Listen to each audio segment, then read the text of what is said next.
Hello boys and girls. Today we're going to work on creating your math journal notes for rules of decimals. So the first thing you should do is pause the video now and fill out your table of contents and add rules of decimals and the page number to your table of contents. And then you're ready to start taking notes over this graphic organizer. Unpause after you've done that. Okay, when we're adding and subtracting decimals, the rules are going to be very similar. Our first rule is going to be that we need to line up the decimals, and that's going to be for both addition and subtraction.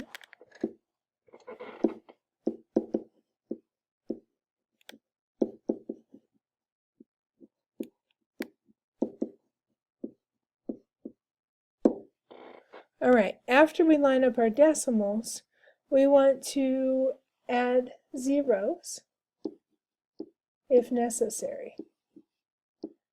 And it's going to be necessary when you have a number that has more digits after the decimal than the other number.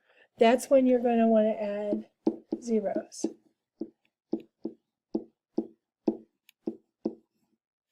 And that's the same on both.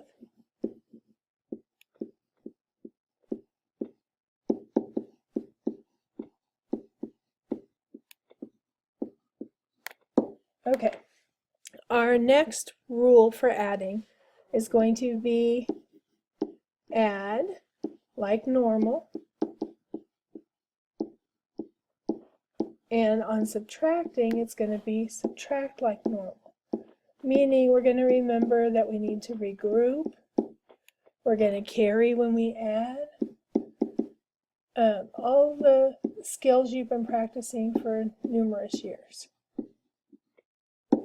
And then the next one is going to be our last step, bring the decimal straight down.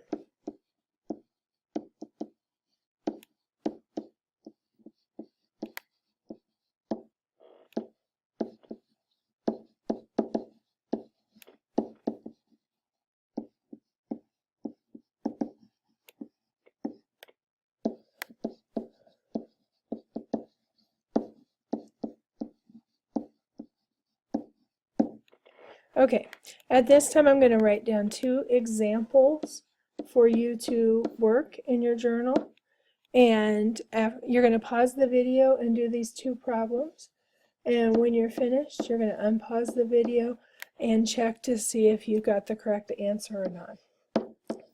The first one is 3 5/10 plus 7 28/100.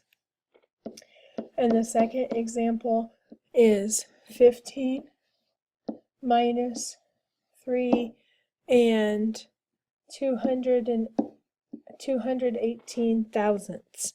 Pause the video now and then unpause when you're ready to check. Okay, first step is going to be line up my decimals. So I'm going to put 3.5, 7.28, and I'm going to make sure that my decimals fall into a straight line. Second step, add zeros if necessary. I see that there's only one number or one digit after the decimal on the first number, and there's 2 after the decimal on the second. So I'm going to add a 0 in. Next thing I'm going to do is I'm going to add like I would normally do. So I see 0 plus 8, so that's 8.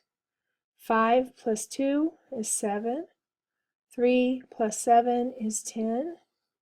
And then the next step says bring the decimal straight down.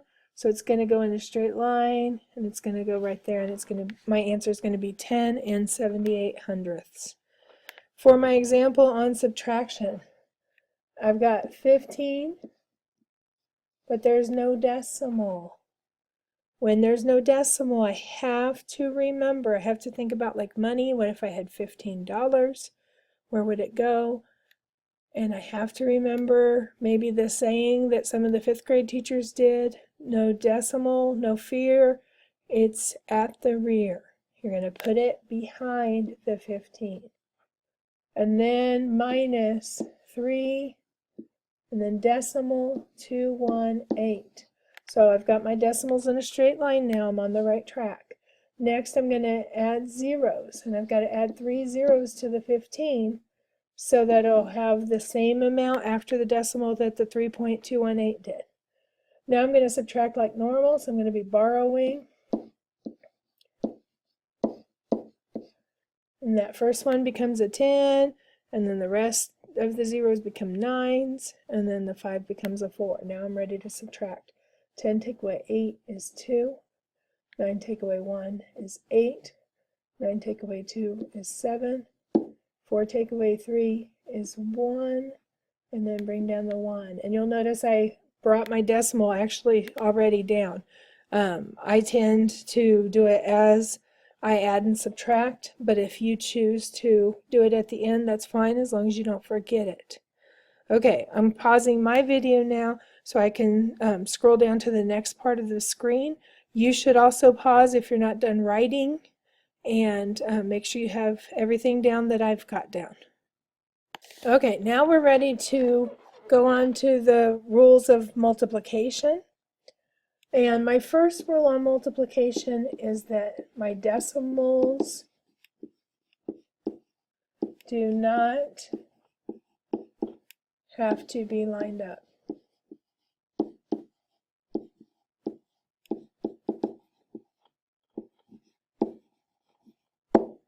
In fact, it gets confusing if you try to line them up, unless they just happen to have the same amount of numbers. So my next step is to ignore the decimal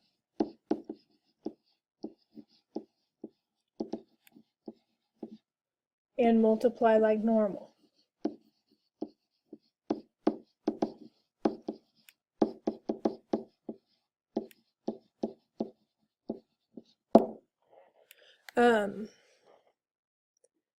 Some teachers have said that you move out the decimal, and when we're doing the example, I'll show the difference between the two, and you can write down whichever one is more comfortable for you. So, me personally, I pretend the decimal's not there, and then I multiply like normal. I almost feel like I should have another bullet here and take out the word and. Multiply like normal.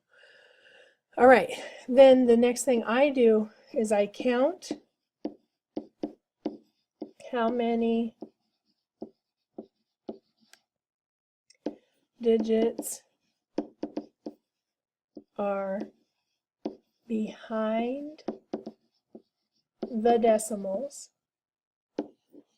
and that's of all the numbers I multiplied. You kind of like put them together, and then I make sure the answer has the same number of decimal places. Make sure the answer has the same number of decimal places. This is the spot where the teachers that told you to move the decimal out, which is a fine strategy, would tell you to now move it back in. So that works a lot for some kids. Whatever works best for you is fine with me. As always, I just want you to make sense of it and be able to do it well and do it accurately, and then I'm happy. So our example problem that you're going to pause right now and try is 3.8 times 7.21. Okay, pause the video, do the problem, unpause, and then watch and see if you got it right. All right, I personally like to put the one with 3 digits on top when I'm doing this problem, and then the one with 2 digits on the bottom just to make it shorter, but if you did it the other way, that's also okay. And like I said, I'm going to do it both ways. One time with moving the decimal out and back in, and one time with just counting the spaces.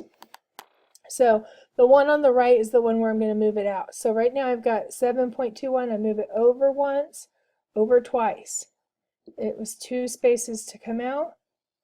Over 1, so on 3.8, that was 1 space. So that's 3 total spaces. Then I'm going to multiply like normal, and I would do that for both of these. So I've got 8 times 1 is 8, 8 times 2 is 16, carry my 1, 8 times 7, 56, plus 1 more, 57, add a 0, 3 times 1 is 3, 3 times 2 is 6, 3 times 7 is 21. And you want to cross off that 1 if you can't remember that it was for the last problem. Okay, and then we're going to add 8 plus 0 is 8, 6 plus 3 is 9, 7 plus 6 is 13, carry my 1, 5 plus 1 is 7, and then bring my 2 down. All right, so my method is to count, and I see 2 numbers after the decimal. Right here, I see a 2 and a 1, and then 1 number after the decimal here, an 8. So that's 1, 2, 3. So I want to put my decimal down here, so I'll have 3 numbers after it. 1, 2, 3. So I'm going to write my decimal between my 7 and my 3. The other method, where you moved them out, then you move them back in. 1, 2, 3. Put your dot. Now, one thing I really need you to start doing if you're going to do it this way is to not have those bumps, to either erase them or rewrite your number without the bumps, because it gets really confusing when you have those. Plus, some kids are putting a decimal at the end and in the middle, and it's making it challenging for me to grade you accurately and know if you know what you're doing. All right, if you're not done right now, pause the video. Otherwise, we're moving on to division. For division, you want to move the decimal at the end of the divisor to the end. Move the decimal to the end of the divisor. The divisor is what you're dividing by. It's the outside of the doghouse is another way to say it. And then after you do that, you move the decimal in the dividend, the inside the doghouse. Move the decimal inside the dividend the same amount.